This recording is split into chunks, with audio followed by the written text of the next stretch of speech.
చెప్దామా? హల్లెలూయా.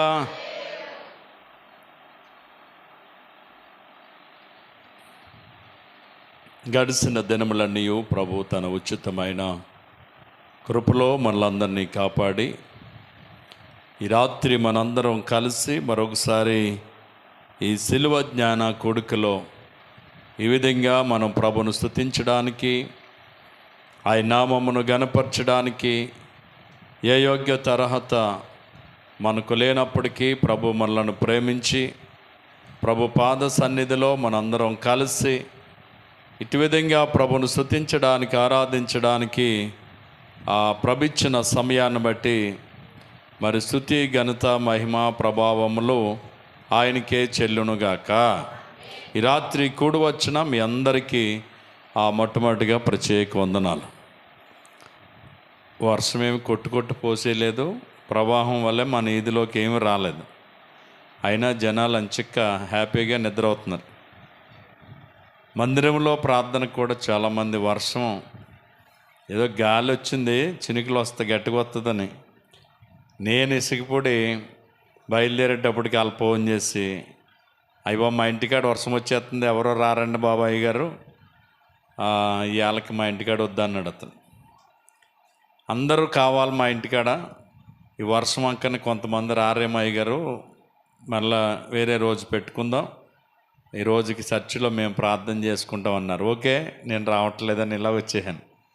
నేను కూడా మీతో ఎక్కువసేపు గడపలేకపోతున్నాను కాబట్టి ఇంక నేను వెంటనే ఇలా వస్తానని చెప్పేసి ఈ విధంగా మీతో కొంచెంసేపు గడపడానికి ప్రభు ఇచ్చిన సమయాన్ని బట్టి సమస్త ఘనత, మహిమ, ప్రభావములో దేవునికే చెల్లునుగాక. హల్లెలూయా, హల్లెలూయా, హల్లెలూయా, హల్లెలూయా.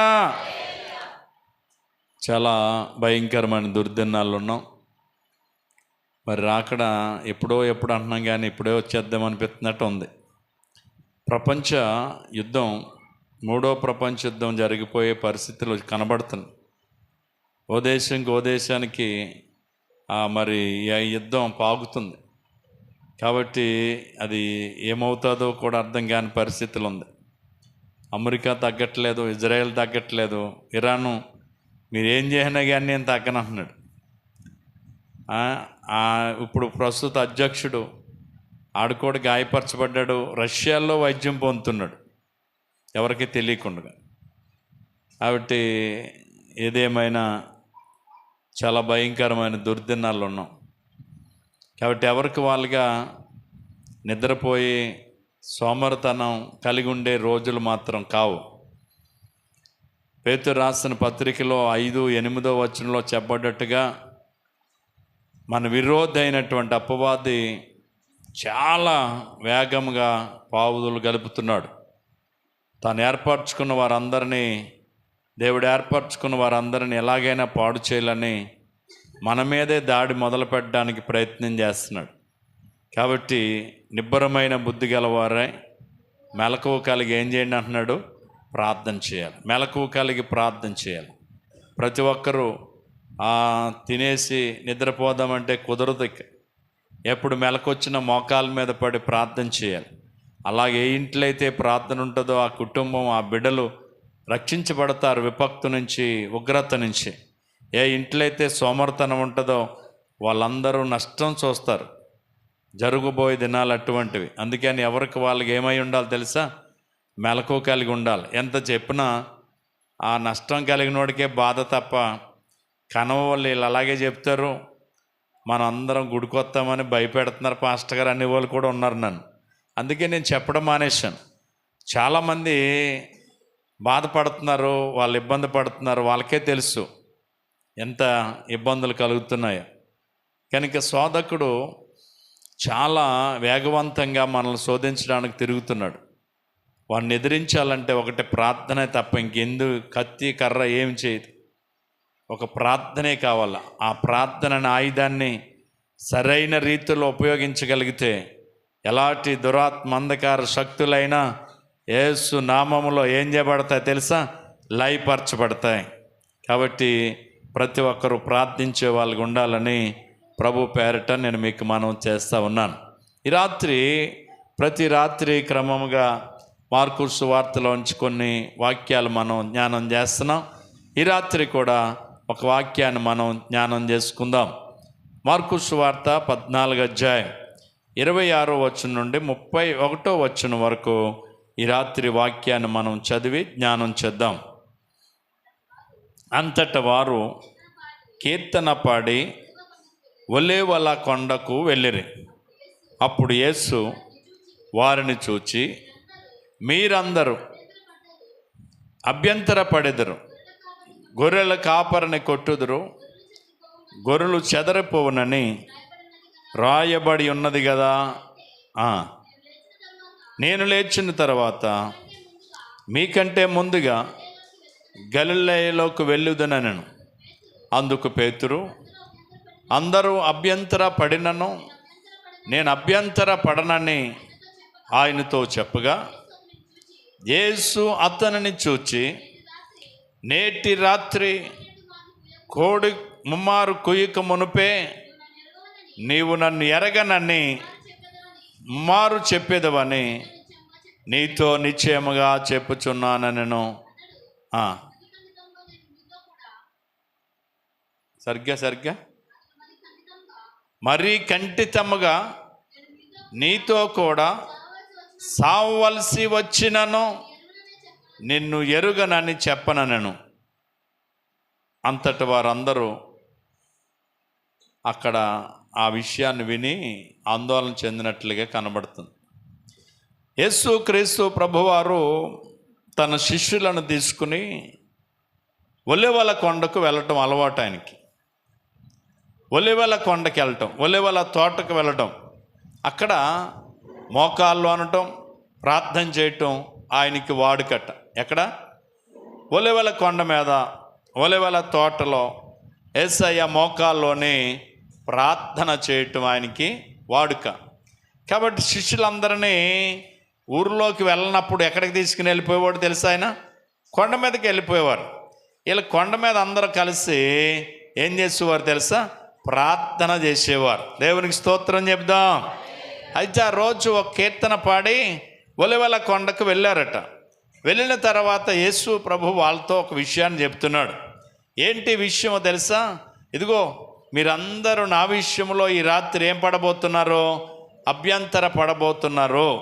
అయ్యో, మేము అభ్యంతరం ఎందుకు పడతాం ప్రభా అని ఆశ్చర్యంగా వాళ్ళు చూస్తుంటే, లేఖనాలు చెప్పినట్లుగా గొర్రెల కాపరిని కొట్టుదురు, గొర్రెలన్నీ చెదరపోవును అన్నాడు.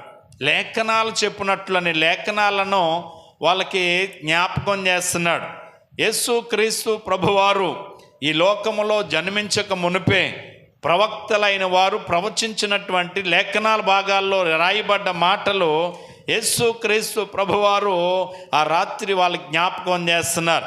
ఏంటి లేఖనాల్లో ఏమని రాయబడ్డది? జకర్యా గ్రంథం 13వ అధ్యాయం 7వ వచనం చూస్తే, జకర్యా యేసు ప్రభు గురించి, గొర్రెల కాపర గురించి ఏమి ప్రవచించాడో అక్కడ మనకి కనబడుతూ ఉంది. జకర్యా గ్రంథం 13వ అధ్యాయం 7వ వచనం, ఖడ్గమా గొర్రెల కాపర మీదను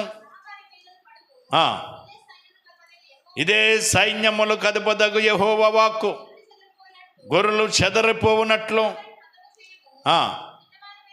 చిన్నవారి మీద ఇదే యెహోవా వాక్కు. ఎప్పుడో యేసు క్రీస్తు ప్రభువారు ఇంకా మరియా గర్భములో జన్మించక మునిపే జకర్యా అనేటువంటి ప్రవక్త ప్రవచించినటువంటి ప్రవచనం ఇది. గొర్రెల కాపరిని కొట్టుదురు, గొర్రెలన్నీ చెదరిపోవును అని. అంటే ఏంటి గొర్రెల కాపరిని కొట్టడం? ఏంటి గొర్రెల కాపరిని పట్టుకోవటం? ఏంటి గొర్రెల కాపరిని చంపడం? గొర్రెలన్నీ చెదరిపోవటం అంటే అక్కడ మనం ఆలోచన చేస్తే యేసు క్రీస్తు ప్రభువారు ఆ 12 మంది శిష్యులకు ఒక నాయకుడిగా ఉన్నారు, ఆయన కాపరిగా ఉన్నారు, ఆయన సంరక్షకుడిగా ఉన్నారు. ఇప్పుడు ఆ నాయకుడైనటువంటి యేసు క్రీస్తు ప్రభుని పట్టుకోబోతున్నారు.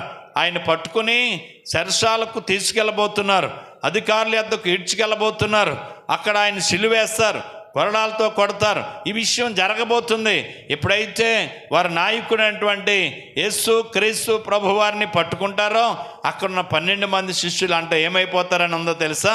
చెదరిపోతారని, చెదరిపోవుదురని ఎప్పుడు రాయబడ్డది?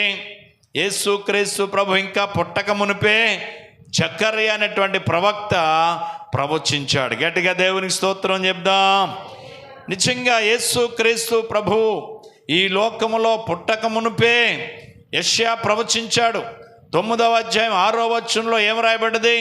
ఎలయనగా మనకు శిశువు పుట్టెను, మనకు కుమారుడు అనుగ్రహించబడును, ఆయన భుజముల మీద రాజ్యభారం ఉండును, ఆశ్చర్యకరుడు, ఆలోచనకర్త, బలవంతుడైన దేవుడు, నిత్యుడగు తండ్రి, సమాధానకర్త, అధిపతి అని ఆయనకు పేరు పెట్టబడును.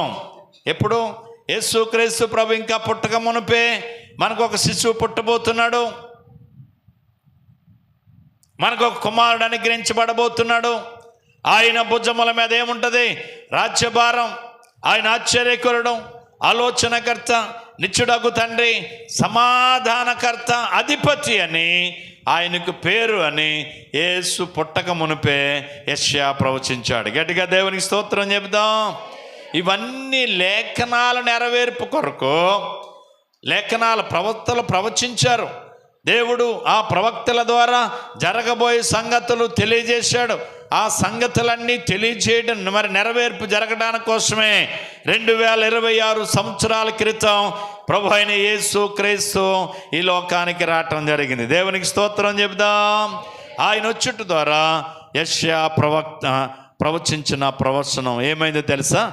నెరవేరింది. రెండవది, యేసు క్రీస్తు ప్రభు ఇదిగో గొర్రెల కాపరిగా పోల్చాడు.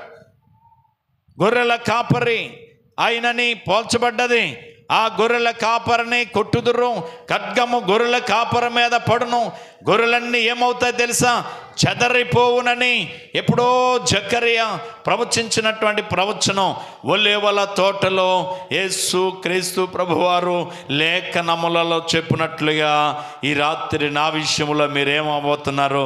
అభ్యంతర పడబోతున్నారని శిష్యులందరికీ చెప్పారు. గట్టిగా దేవునికి స్తోత్రం చెప్దాం.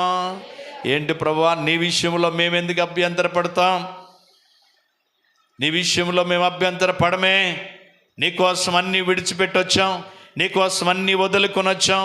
కాబట్టి నువ్వు ఎక్కడుంటే అక్కడ ఉంటాం, నువ్వేం చేస్తే అది మేము చేస్తాం, మేము రెడీ అన్నట్టుగా యేసు ప్రభు శిష్యులందరూ ఆ రాత్రి ఆయనతో ఉన్నారు. ప్రభు అంటున్నాడు, ఈ రాత్రి మీరందరూ నా విషయంలో ఏం పడబోతున్నారు? అభ్యంతర పడబోతున్నారు అనగా యేసు క్రీస్తు ప్రభుని పేతురు గారు అంటున్నాడు, ప్రభు ఏంటి మాట? ఇదిగో ఎవరైనా ఒకవేళ అభ్యంతర పడొచ్చేమో కానీ నేను మాత్రం నీ విషయంలో ఏం పడనో తెలుసా? అభ్యంతర పడను. నీకోసం అవసరమైతే నా ప్రాణమైన ఇస్తాను కానీ నిన్ను ఎరగనని కానీ నువ్వెవరు అని కానీ నాకు తెలియదని కానీ నేను అస్సలే అనను ప్రభువా అన్నాడట. దేవునికి స్తోత్రం.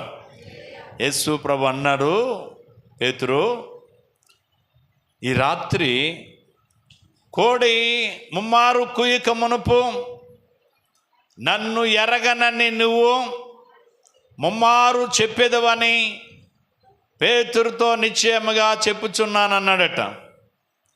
పేతురు అంటాడు ఆ మాట విని, ప్రభువా దయచేసి ఆ మాట అనొద్దు, నేను ఆ పని చేయను, నీ విషయంలో అభ్యంతర పడను, నీ విషయంలో నేను బొంకను, నీ కొరకు ఏమిస్తానో ప్రాణం ఇస్తాను అంటున్నాడు.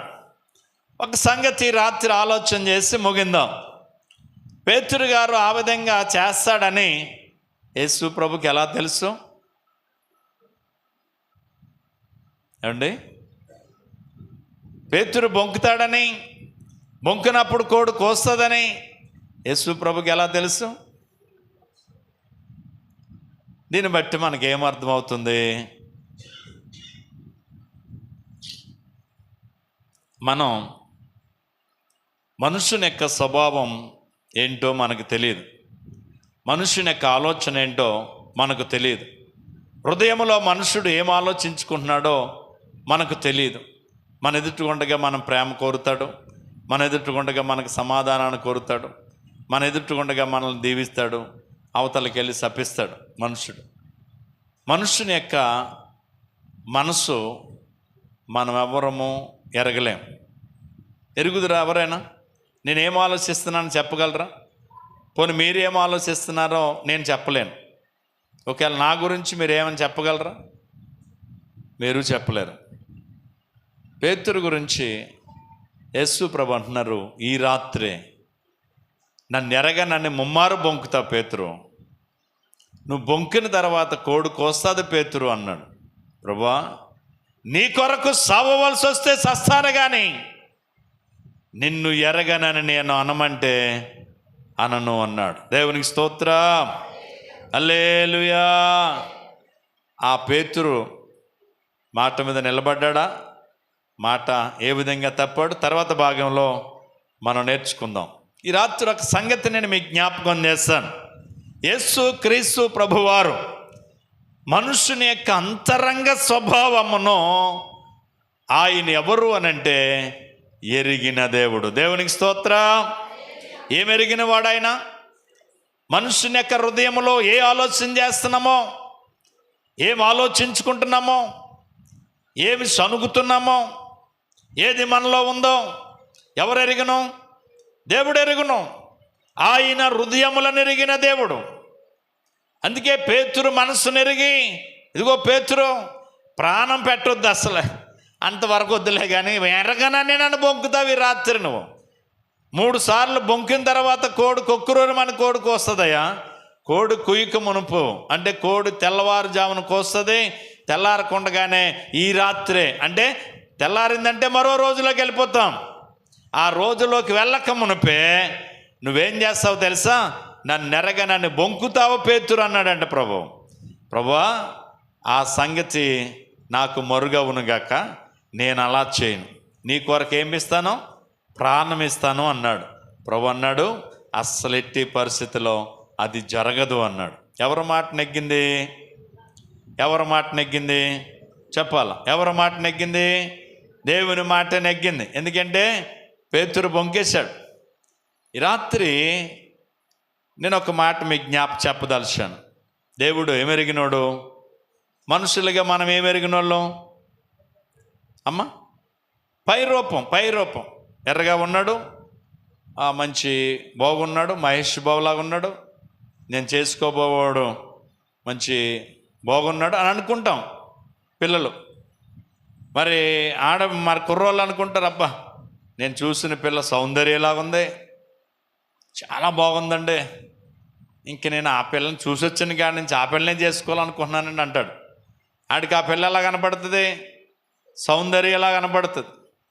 కానీ కొద్ది రోజులు ఆడితో కాపురం చేసి తర్వాత ఇంకొకటితో లేచి వెళ్ళిపోద్దన్న సంగతి వీడికి తెలియదో. ఈరోజు పరిస్థితులన్నీ ఎలా ఉన్నాయో తెలుసా? మనుషులు మనం ఎవరు ఎరగం. ఏం చూస్తాం? అందం చూస్తాం. అందం మోసకరం, సౌందర్యం వ్యర్థం అని రాయబడ్డది. కాబట్టి మోసపోకండి. దేవుడు ఏం చేయబడ్డంట? ఎక్కిరించబడ్డావు. మోసపోవద్దు. ఎందుకో తెలుసా? ప్రస్తుత దినాల్లో పిల్లలు అలాగే మోసపోతున్నారు. అందం చూసి, వాడు తెచ్చిన బైక్ చూసి, వాడు వేసుకొచ్చిన మంచి డ్రెస్ చూసి, వాడు పట్టుకొచ్చిన సెల్ల చూసి, అబ్బా ఎంత మనం చేసుకోబోవాడు చాలా రీచ్, చాలా క్వాలిటీ పర్సన్ అనుకుంటున్నారు. అన్నీ అద్దియే. బైక్ ఆడిది కాదు, ఆడు వేసుకున్న డ్రెస్ ఆడిది కాదు, వాడు తెచ్చిన సెల్ల కూడా ఆడిది కాదు. ఆ కాంచేపు నటించడానికి చాలా తెస్తున్నారు పిల్లలు. నేను చూస్తున్నాను కదా చాలామందిని. ఏం చేసే వాళ్ళు నటన అవతల వ్యక్తి ఎప్పుడైతే ఆడి మాటకు అంగీకరిస్తుందో అవన్నీ తర్వాత ముక్కుపొల్లోడు చక్కదనం ఎప్పుడు తెలుస్తుందంట? ఈకలు ఇచ్చినప్పుడు తెలుస్తుందంట. అన్నీ అయిపోతే పెళ్ళి అయిపోయిన తర్వాత తెలిసింది యాకోబుకి, వాళ్ళ మాంగారు మోసగాడని. ఎప్పుడు తెలిసింది? పగలంతా రెబ్బకానం ఏం చేశారు అంటే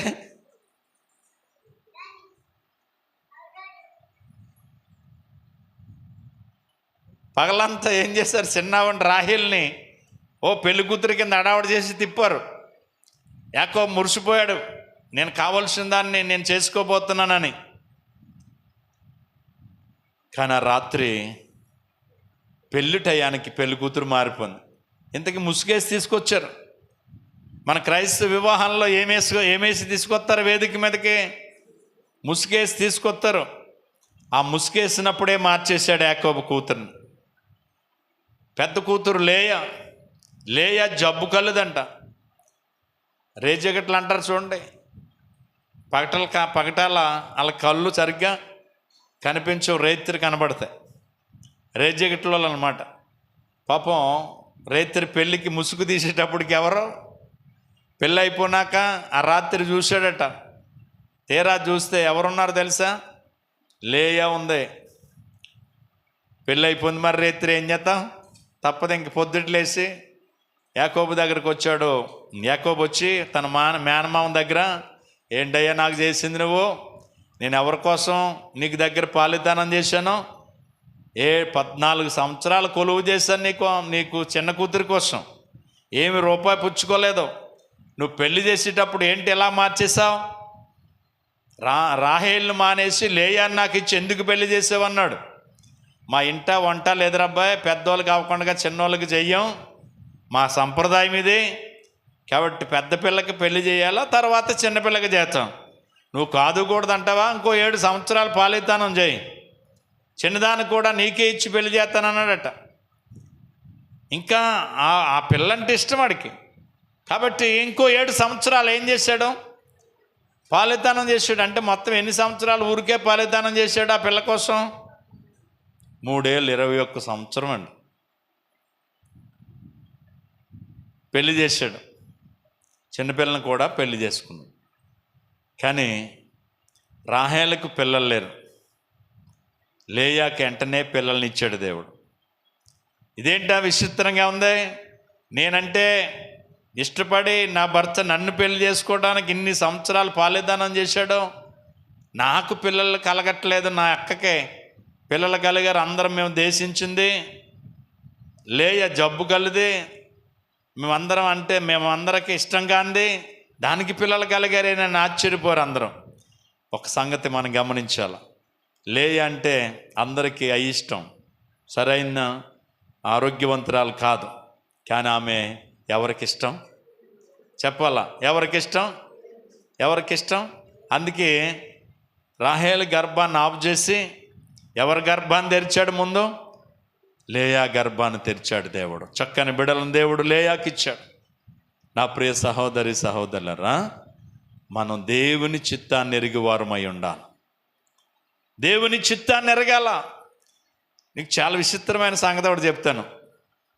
మొన్న పెళ్ళి అయిపోయిన అమ్మాయి ఒక పిల్లని తీసుకుని ఓ పేట వచ్చింది, ఇసుక పుల్లో ఓ పేటలోకి వచ్చింది.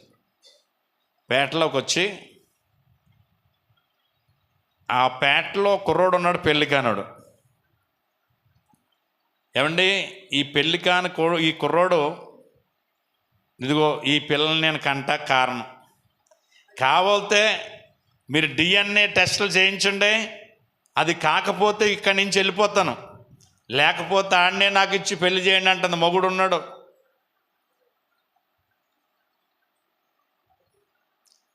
మూడు రోజులు ఉంది ఆ పేటలో, 3 రోజులు ఉంది. DNA టెస్టులు చేయండి కావాలితే, నేను చెప్పేది నిజం కాకపోతే అంటుంది. ఊర్లో పెద్దోళ్ళందరికీ రభస అయిపోయింది. అది ఏమంటగలేదు. ఆ పిల్లని ఏమంటారు? భర్త ఉన్నాడట, ఓ పిల్లని తీసుకుని వచ్చింది, ఆడపిల్లని. ఈ పిల్లని ఏడికే కన్నానంటుంది. ఈడోం పారిపోయాడు ఆవిడ రాగానే.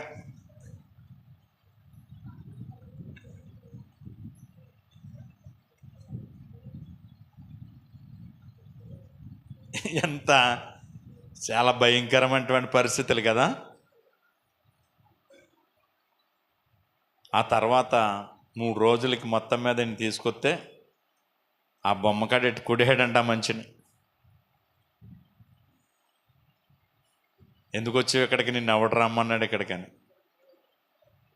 మరి ఎన్నాళ్ళు రామాడతాడు? ముక్కుపోలోడు చక్కదనం ఒక రోజు ఏమో వాళ్ళ ఇకిలిస్తే కానీ తెలియదు అన్నట్టు. ఆ ఊర్లోకి ఆవిడ వస్తే కానీ వీడి జాతకం అందరికీ తెలియదు కదా. మొత్తం పేట అంతా అలరైంది. తర్వాత మొత్తం పెద్దోళ్ళందరూ బతిమల్లి, అమ్మా మీ ఇంటికి వెళ్ళిపో, ఒకవేళ వస్తే అక్కడ పెళ్లి చేసుకుంది, కానీ మళ్ళీ వస్తే అక్కడ ఆఫ్ చేసి నీ ఇంటికి వద్దని చెప్పేసి జాయిగా ఆటెక్కిచ్చి పంపించారంటే ఊర్లో వాళ్ళు అందరూ. ఎంత భయానకమైన పరిస్థితులండి. ఏం చూస్తున్నాం మనం? ఏం చూస్తున్నాం? వాడు పై రూపం చూస్తున్నాం. కానీ రాత్రి నేను చెప్పబోయే మాట ఏంటి తెలుసా? మనకు అదే తెలుసు. అంతరంగాన మనం ఎరగని వారం, అంతరంగం మనకు తెలియదు. మనుషుని అంతరంగాన్ని ఎరిగినటువంటి దేవుని సన్నిధిలో మనం అందరం ఉన్నాం. గట్టిగా దేవునికి స్తోత్రం చెప్దాం. మన అంతరంగాన్ని ఎరిగిన దేవుని దగ్గర ఉన్నాం, మన మనసు ఎరిగిన దేవుని దగ్గర ఉన్నాం. అందుకే వాళ్ళందరూ ఎటువంటి వాళ్ళు ముందుగానే ప్రభు చెప్తున్నారు. నిజమండి, గొర్రెల కాపరిని పట్టుకోగానే ఒక్కడుంటే ఒక్కడు ఒట్టండి అందరూ వెళ్ళిపోయారండి, పారిపోయారండి. యేసు ప్రభుని విడిచిపెట్టి అందరూ వెళ్ళిపోయారండి. ఒకే ఒక్కడు పేతురు ప్రభుతో చెప్పినట్లుగా నీ కొరకు ప్రాణం ఇస్తానన్నవాడు ఒక్కడే. వాళ్ళ వెనకాల చీకట్లో నడుచుకుంటా ఏం చేస్తారో, ఏం జరగబోతుందని వెంబడించాడే కానీ మిగిలిన వాళ్ళందరూ పారిపోయారు. అంటే యేసు చెప్పిన మాట ఏమైంది? నెరవేరింది. కనుక ఆయన ఎవరు అని అంటే మనుషుల హృదయాలను ఎరిగినవాడు. ఇశ్రాయేలుకు రాజుగా ఉన్నాడు సౌలు. ఇశ్రాయేలుకు రాజుగా ఉన్నటువంటి సౌలు అమాలేకీయుల మీదకి యుద్ధానికి వెళ్ళాడు. అమాలేకీయుల మీదకి యుద్ధానికి వెళ్ళేటప్పుడు దేవుడు ఏం చెప్పాడు తెలుసా?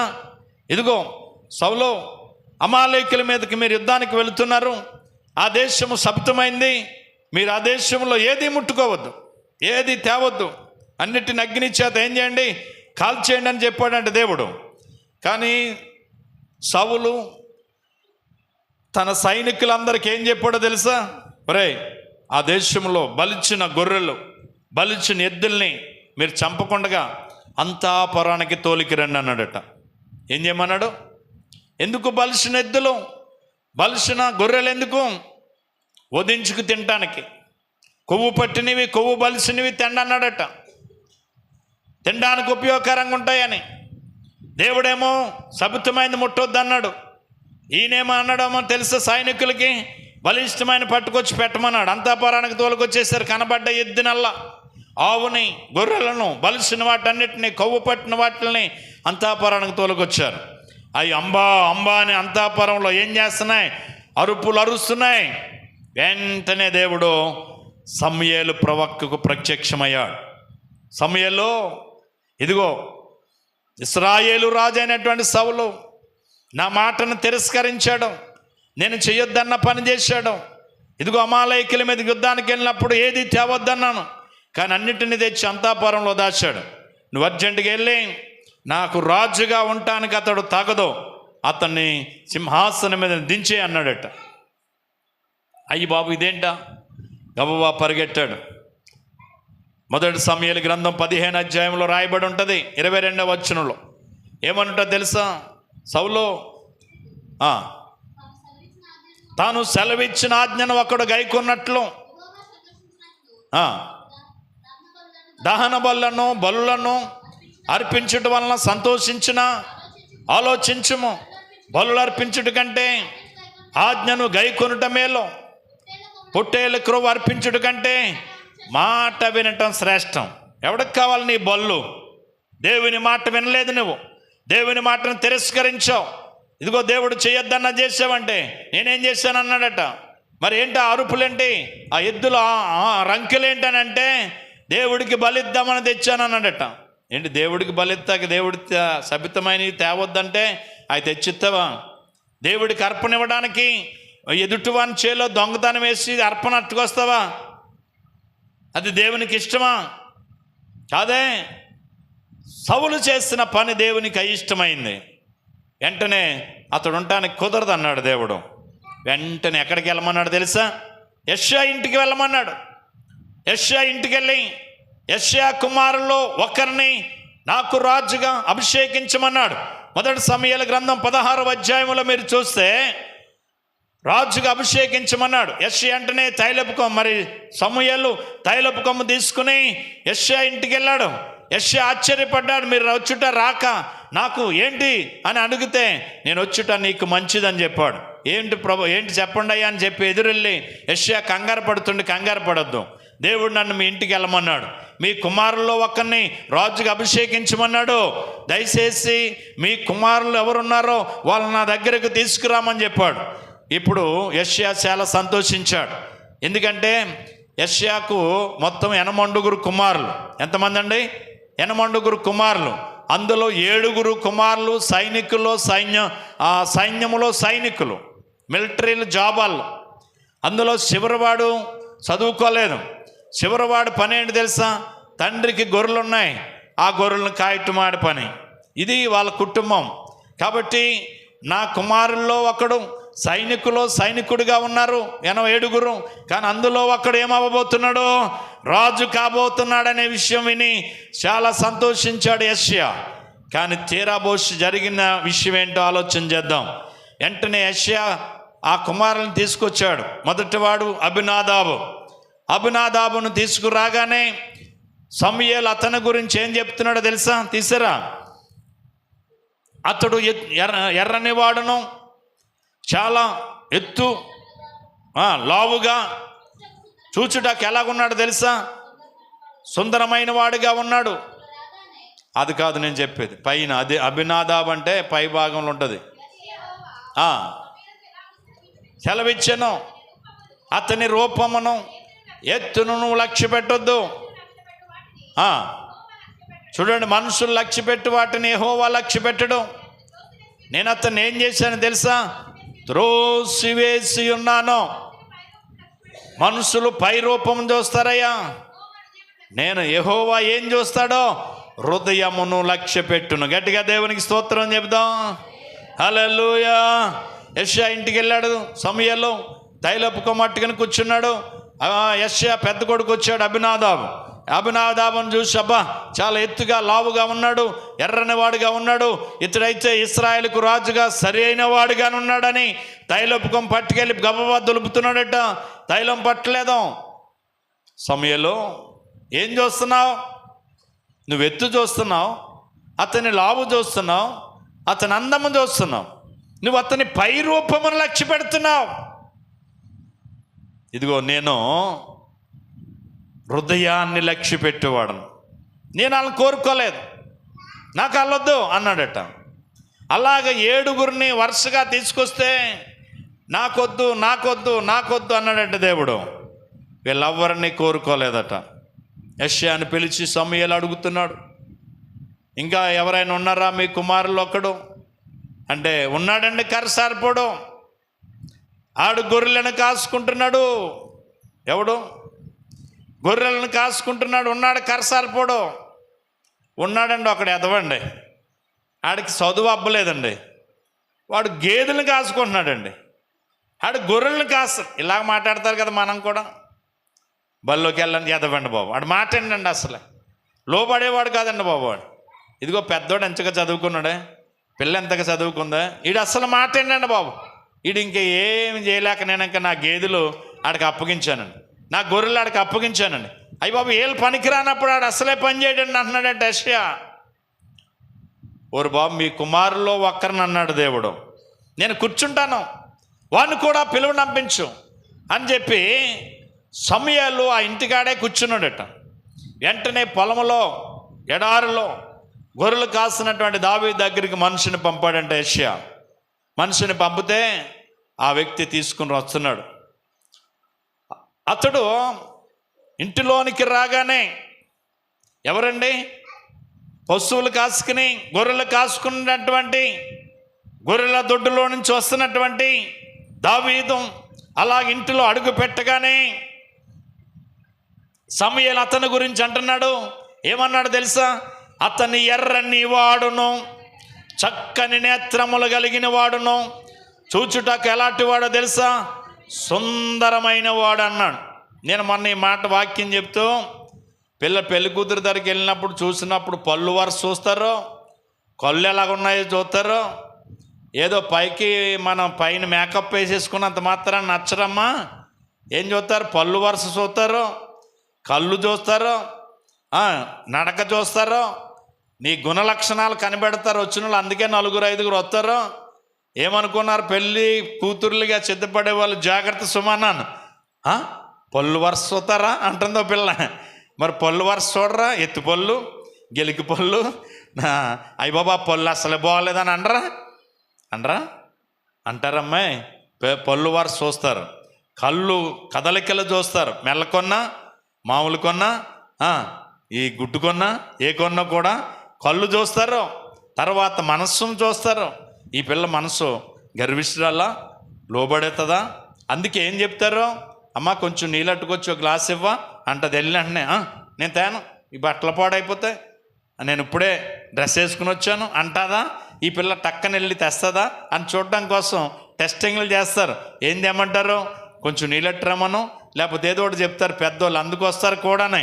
కాబట్టి ఎవరైనా పెద్దోళ్ళు మీ దగ్గరికి వచ్చి మిమ్మల్ని చూడడానికి వచ్చినప్పుడు మన నడక, మన తలంపులు, మన ఆలోచనలు, మన పళ్ళు వరుస, మన కళ్ళు అన్నిటినీ కూడా ఏం చేస్తారు తెలుసా? గమనిస్తారు. నడక గమనిస్తారండోయ్. ఇంకా ఏంటి తెలుసా? ఎలా నడుపుతున్నామో చూస్తారు. ఒకసారి నడమ్మా అని చెప్పి నడిపిస్తారు. ఎందుకు నడుపుతున్నావు? నడిచినప్పుడు కాలు బెండాడుతుందా? కరెక్ట్గా అడుగేస్తున్నావా? లేకపోతే అడుగు సరిగ్గా వేయలేకపోతున్నావా? కొంతమంది టెంపర్గా నడుపుతారు రేళ్ళ మీద.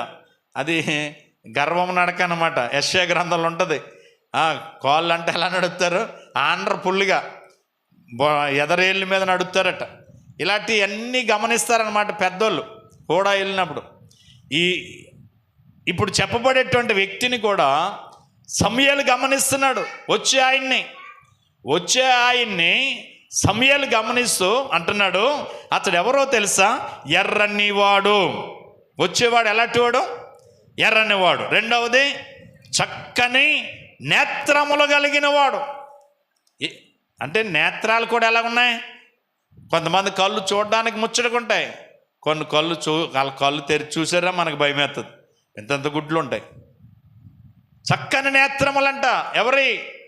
దావీది. తర్వాత ఇవన్నీ కలగలుపు చూసేటప్పటికి అతడు చూడ్డానికి ఎలా కనపడుతున్నాడు తెలుసా? కళ్ళు బాగున్నాయి, కలర్ బాగుంది, చూడ్డానికి ఎలా ఉన్నాడు తెలుసా? సుందరుడుగా ఉన్నాడట. గట్టిగా దేవునికి స్తోత్రం చెప్దాం. ఇలాగ వర్ణించుకుంటూ ఆ వచ్చేవాడిని చూస్తూ వర్ణిస్తూ కూర్చున్నాడట సమూయేలు. వెంటనే దేవుడు అంటున్నాడంట సమూయేలుతోటి, సమూయేలు ఏంటి ఇంతవరకు పరిగెట్టుకెళ్ళిపోయి తైలపు మట్టికిని పరిగెట్టుకెళ్ళావు? ఏంటి కూర్చుని లేకవేంటి? ఆ వస్తున్నవాడు ఎవరు అనుకుంటున్నావు? ఇదిగో అతడే నేను కోరుకున్నవాడు. గట్టిగా దేవునికి స్తోత్రం చెబుదాం. అతడు నేను కోరుకున్నవాడు. నువ్వు లేచి అతను ఏం చేయమన్నాడు తెలుసా? అభిషేకించమన్నాడు. గట్టిగా దేవునికి స్తోత్రం చెబుదాం. హల్లెలూయా. తైలపు కొమ్మట్టుకెళ్ళి ఇలా తైలపు కొమ్మ అలాగనగానే తైలపు కొమ్మలో నుంచి తైలం దొడదడా పడిపోతుంది. కారణం ఏంటి తెలుసా? దేవుడు కోరుకున్నవాడు ఎవరో తెలుసా? దావీదు గురించి దేవుడు అంటాడు, నా ఇష్టానుసారుడైన మనుషుడు, నా ఇష్టమును నెరవేర్చువాడు, నా చిత్త ప్రకారంగా నడుచువాడు. ఇతడెవరో తెలుసా? నేను కోరుకున్నవాడు, నా హృదయానుసారుడు. దేవుని హృదయము నెరిగిన వాడట, దేవుని మనస్సు నెరిగిన వాడట దావీదు. నా ప్రియ సహోదరి సహోదరులరా, దేవుడు పై రూపం చూసేవాడు కాదు. దేవుడు పై రూపం చూసేవాడు కాదు, అంతరంగాన్ని చూసేవాడు. పేతురు పై రూపం, పేతురు మనస్సు. ఇదిగో ప్రాణం ఇస్తాను అంటున్నాడు కదా, తప్పకుండా ఇస్తాడు నా కోసం వీడు అని అనుకోవట్లేదు దేవుడు. ఓరు బాబు, ఈ రాత్రి ప్రాణం ఇవ్వటం సంగతి తర్వాత, కానీ నన్ను ఎరగనని బొంకేస్తావు ఈ రాత్రి అన్నాడు ప్రభు. ఈ రాత్రి నా విషయంలో మీరు అందరూ అభ్యంతర పడతారంటే మేము పడం ప్రభు అన్నారు. అందరూ పారిపోయారు. ఏమెరిగినోడు ఆయన? ఏం చేయబోతున్నారో ముందు తెలుసుకుని ముందే చెప్పినవాడు ఆయన. కాబట్టి ఈ రాత్రి మనం అందరం ఎక్కడున్నాం తెలుసా? మన హృదయాలను ఎరిగిన దేవుని దగ్గర ఉన్నాం. ఇప్పుడు మనం ఆయన చిత్తాన్ని ఎరిగిన వారుగా ఉండాలా. ఆయన చిత్తాన్ని ఎరిగిన వారుగా ఉంటే మనం ఏమవుతాం తెలుసా? యోహాను రాసిన మొదటి పత్రిక 2వ అధ్యాయం 17వ వచనం ముగిస్తాను నేను. యోహాను రాసిన మొదటి పత్రిక 2వ అధ్యాయం 17వ వచనం, లోకము దాని ఆశలు గతించిపోవును, దేవుని చిత్తమును జరిగించేవాడు నిరంతరము నిలుచును. గట్టిగా దేవునికి స్తోత్రం చెబుదాం. దేవుని చిత్తమును జరిగించాలట. మన ఆలోచన కాదు, మన ఇష్టం కాదు, మన ఉద్దేశాల ప్రకారంగా నడిచిపోవటం కాదు. ప్రభువా నీ చిత్తమేంటి నా జీవితంలో, నా పట్ల నీ చిత్తమేంటి, అది మనం ఎరగాల. దేవుని చిత్తాన్ని ఎరగగలిగితే, దేవుని చిత్త ప్రకారంగా మనం అడుగేయగలిగితే, దేవుని చిత్త ప్రకారంగా ముందుకు నడవగలిగితే, మనం యోబు అంటాడు, రాత్రి మనం చదువుకున్నాం, నేను వేసిన అడుగల్లా ఎక్కడ పడిపోందన్నాడు, నేతిలో పడ్డది అన్నాడు. అంటే కారణం ఏంటి తెలుసా? దేవుని చిత్త ప్రకారంగా మనం అడుగేయగలిగితే అక్కడ ఆశీర్వాదాన్ని పొందుకోగలుగుతాం. దేవునికి స్తోత్రం. హల్లెలూయా. పేతురు, యోహానులు, యాకోబులు వీళ్ళందరూ తిబెరియా సముద్రంలో చేపలు పట్టడానికి వెళ్ళినప్పుడు యేసు ప్రభు అన్నాడు, మీ దోని కుడి భాగం వలయండి అన్నాడు. వెంటనే యేసయ్య చెప్పినట్లుగా వల వేస్తే వాళ్ళు ఎప్పుడు చూడనటువంటి గొప్ప చేపలు 153 పట్టుకోగలిగారు. 1, 2 కాదు.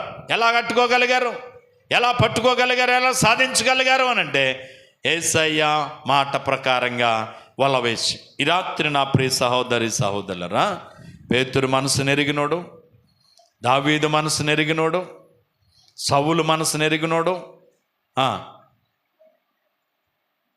యాకోబు మనసును ఎరిగినోడు, రాహేలు మనసును ఎరిగినోడు, లేయాను ఆశీర్వదించినవాడు. ఈ రాత్రి నీ మనసు ఆయన ఎరుగును. నీవే బాధ అనుభవిస్తున్నావో, ఏ శ్రమను అనుభవిస్తున్నావో, ఏ కష్టాన్ని భరిస్తున్నావో, ఏ నిందను అవమానాలు భరిస్తున్నావో, ఏది నిన్ను కృంగజేస్తుందో, ఏది దేని చేత నువ్వు బాధపడుతున్నావో, ఏ విషయంలో నువ్వు సంతోషించలేకపోతున్నావో, ఏ విషయంలో ఆశీర్వాదాన్ని పొందలేకపోతున్నావో, నువ్వెంత కష్టపడినా ఆ కష్టార్జితాన్ని నువ్వు నిలుపుకోలేకపోతున్నావో ఎందుకో? ఈ రాత్రి ఒక్కసారి ప్రభు దగ్గర ఉన్నావు, నీ మనసు ఎరిగిన దేవుని దగ్గర ఉన్నావు. ఒక్కసారి ప్రభువా, నా హృదయాంతరంగాన్ని ఎరిగిన దేవుడా, నేను ఎక్కడ ఏ విషయంలో తప్పిపోతున్నానో, ఏ విషయంలో నీకు దూరం అయిపోయానో, ఏది నీ చిత్తాన్ని నేను జరిగించలేకపోతున్నానో, నా ఇష్ట ప్రకారంగా నడవడానికి నేను ప్రయత్నం చేసి శాపాన్ని పొందుతున్నానేమో, ఆశీర్వాదాన్ని పొందలేకపోతున్నానేమో, ప్రభువా నన్ను క్షమించు ప్రభువా. ఇదిగో నా హృదయాంతరంగాన్ని ఎరిగిన దేవుడా, నీ దగ్గర నేను దాగలేను, నీ దగ్గర నేను దాగలేను ప్రభువా. ఇక్కడ మనందరం కూడా ఎవరి దగ్గర దాగలేం? భార్య దగ్గర భర్త, భర్త దగ్గర భార్య, తల్లిదండ్రుల దగ్గర పిల్లలు దాగొచ్చేమో కానీ దేవుని దగ్గర ఎవరము దాగలేం. మన అంతరంగము, మన స్వభావము, మన క్రియలు, మన పనులు, మన నడక, మన పడక, మన తలంపులు, మన ఉద్దేశాలు అన్నీ కూడా ఆయన ఎరిగిన దేవుడు. గట్టిగా దేవునికి స్తోత్రం చెప్దాం. తప్పించుకోగలం ఆయన దగ్గర? దాగగలం ఆయన దగ్గర? అమ్మా దాగగలమా?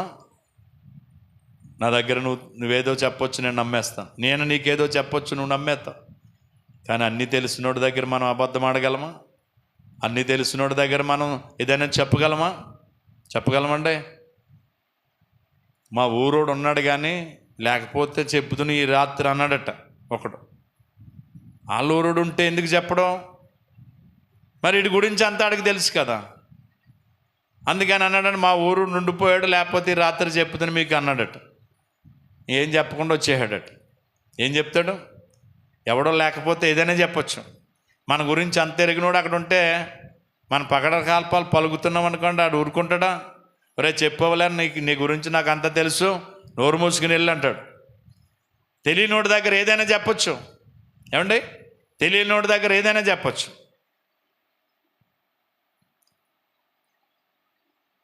ఇప్పుడు ఎక్కడో ఉద్యోగం చేస్తున్నాడు, ఆడు ఏ ఉద్యోగం చేస్తున్నాడో మనకు తెలియదు. ఆడొచ్చి నేను ఎయిర్పోర్ట్లో జాబ్ చేస్తున్నాను, నేను అన్నిట్లో ఏదో చేస్తున్నాను అన్నాడు అనుకో, మనం నమ్ముతాం అంతే. మనకేం తెలుసు? వాడు ఏం చెప్తే అదే నమ్మేస్తాం. ఆడితో పాటు ఉద్యోగం చేసేవాడు హైదరాబాద్లో ఎక్కడ ఉన్నాడు అనుకోండి, ఆడికి తెలిసేటి గురించి. ఆడు ఉండగా నేను ఫ్లైట్లో తిరుగుతున్నాను, ఎయిర్పోర్ట్లో ఉంటాను, నాకు ఉద్యోగం ఇదని చెప్పాడు అనుకోండి, ఊరుకుంటాడండి. ఏడ్సేపు అదవ చెప్పేది చేసే పని అమ్మో ఒకటా, అక్కడ చెప్పే ఎదవకలు చెప్తున్నా నోరుమే అంటాడు. ఎందుకు నువ్వు బట్టల్లో పని చేస్తున్నావు, కప్పులు తెస్తున్నావు, ఎయిర్పోర్ట్లో చేస్తున్నావా, ఎదవకలు చెప్పకంటాడు. ఎందుకని? వీటి గురించి అడిగి తెలుసు కనుక. ఈ రాత్రి నీ గురించి, నా గురించి ఆయనకు తెలుసు. ఆయన దగ్గర మనం ఎవరు కూడా ఏమవ్వలేం, దాగలేం. అందుకని ఏం చేద్దాం? మనసు ఎరిగిన దేవుడు, హృదయాన్ని ఎరిగిన దేవుడు, తలంపులు ఎరిగిన దేవుడు, ఉద్దేశాలు ఎరిగిన దేవుడు, నీ నడకను ఎరిగిన దేవుడు, నీ పడక ఎరిగిన దేవుడు. నువ్వెక్కడ పడుకుని లెగుతున్నావో ఆయనకి తెలుసు. నువ్వెక్కడ నడుస్తున్నావో ఆయనకి తెలుసు. ఏ చీకట్లో సంచరిస్తున్నావో ఆయనకి తెలుసు. నువ్వే చీకటి కార్యాలు చేస్తున్నావో ఆయనకి తెలుసు. ఎక్కడ దాగలేం. అందుకని ఈ రాత్రి ఎక్కడున్నామో తెలుసా? మన మనసు ఎరిగిన దేవుని దగ్గర ఉన్నాం. పేతురుని ఎరిగిన దేవుడు, దావీదుని ఎరిగిన దేవుడు, రాహేలుని ఎరిగిన దేవుడు, లేయాని ఎరిగిన దేవుడు, యాకోబుని ఎరిగిన దేవుడు ఈ రాత్రి నిన్ను నన్ను కూడా ఎరుగును. కనుక ఈ రాత్రే ఆ ఎరిగిన వాడి దగ్గర, ప్రభువా నా గురించి అంతా నీకు తెలుసు, నాలో అవిధేయత ఉంటే క్షమించు, పాపముంటే క్షమించు, తప్పిదముంటే క్షమించు, నన్ను పరిశుద్ధపరచు, నీ రాకడకు సిద్ధపరచు, నీ రాజ్యమునకు ఆయుత్తపరచు ప్రభు అని మనల్ని మనం దేవునికి అప్పగించుకుందాం, సరి చేసుకుందాం. మేలుతో మనం తృప్తిపరచబడదాం. ఆశీర్వాదానికి ఏమవుదాం? వారసులు అవుదాం. ఎవరు ఆశీర్వాదానికి వారసులు అవుతారో? తెలిసినోడి దగ్గర వెంటనే పశ్చాత్తాపడి మన తప్పును విడిచిపెట్టగలిగితే, అతిక్రమములు దాచిపెట్టువాడు వర్ధిల్లడు, వాటిని ఒప్పుకొని విడిచిపెట్టువాడు ఏం పొందుతాడనుంది? కనికరము పొందుతాడట. కాబట్టి అతిక్రమములను ఏం చేయకూడదు తెలుసా? దాచిపెట్టకూడదు. ఎవరికి తెలియదని నువ్వు దాచేవా, ఒకరోజు తేటతెల్లమవుతుంది. ఆ పరిస్థితి రాకమునిపే దేవుని దగ్గర ఒప్పుకుందాం, విడిచిపెడదాం, మేలుతో తృప్తిపరచబడదాం, ఆశీర్వాదానికి వారసులు అవుదాం. అట్టి కృప దేవుడు ఈ రాత్రి నీకు నాకు మనందరికిచ్చి ఆయన కృపతో నింపునుగాక. ఆయన ఆశీర్వాదానికి మనలందరినీ వారసులుగా చేయునుగాక. ప్రార్థన చేద్దాం. ప్రేమ కలిగిన తండ్రి, కృపగల దేవా నీకు వందనాలు. ఈ రాత్రి మేమందరము కలిసి శిలువ జ్ఞాన కూడికగా, నిజానికి యొక్క రామకృష్ణ గారి యొక్క గృహం దగ్గర జరగాలి ప్రభువా. అదే కూడిక ఈరోజు మందిరంలో వాళ్ళు ఏర్పాటు చేసుకున్నారు. వాతావరణ పరిస్థితి అనుకూలంగా లేక ప్రభా ఆ కుటుంబాన్ని మీ చేతులకి అప్పగిస్తున్నాం. బలపరచండి. రామకృష్ణ పద్మను మీరు దీవించి మంచి ఆరోగ్యాలు వాళ్ళకి ఇవ్వండి. అలాగే వారిని ప్రేమించిన కుమార్తె లక్ష్మిని మీరు దీవించండి. యవన బిడ్డకు కావాల్సిన కృపనివ్వండి. అలాగే యవన బిడ్డ కిరణ్ కూడా మీరు దీవించి కృపలో వర్ధలచ్చేయండి. వారికి ఉన్న ప్రతి ఇరుకు, ఇబ్బంది, వ్యాధి, బాధలు, సాతాను శోధనల నుంచి విడిపించి మేలు చేయండి. మేలుతో వాళ్ళు నింపండి ప్రభా. నీకు వందనాలు. ఈ రాత్రి ఈ కోడిక నిమిత్తం ఎంత ఖర్చు చేశారో రెట్టింపు ఆశీర్వాదాన్ని బిడ్డలకు దయచేయండి. ఘనత, మహిమ, ప్రభావాలు మీరు పొందండి. వచ్చిన చిన్న బిడ్డ మొదలుకొని పెద్దవారి వరకు మీ దీవెనలతో నింపమని, ఇంకా జరగబోయే కోడికల్లో నీ సహాయం ఇచ్చి నీ నామాన్ని మహిమ తెచ్చుకోమని యేసు క్రీస్తు అధికార గల నామమున ప్రార్థించి స్తుతించి అడిగి వేడుకొనుచున్నాం పరమ తండ్రి. ఇప్పుడు మన తండ్రి అయిన దేవుని యొక్క ప్రేమ, కుమారుడైన యేసు క్రీస్తు వారి యొక్క కృప, పరిశుద్ధాత్మ యొక్క సహవాసము, సమాధానం మనకును మన కుటుంబాలకును సంఘానికి గ్రామానికి ప్రభు కృప నిత్యము తోడై నడిపించును గాక. యేసు రక్తమేచ్ఛ, సిలువ రక్తమేచ్ఛ, ప్రవేశు రక్తం సంపూర్ణ విషయం, అపవాది కీలక అనంత నాశనము కలుగును గాక. ఆమేన్, ఆమేన్, ఆమేన్. అందరికీ వందనాలు.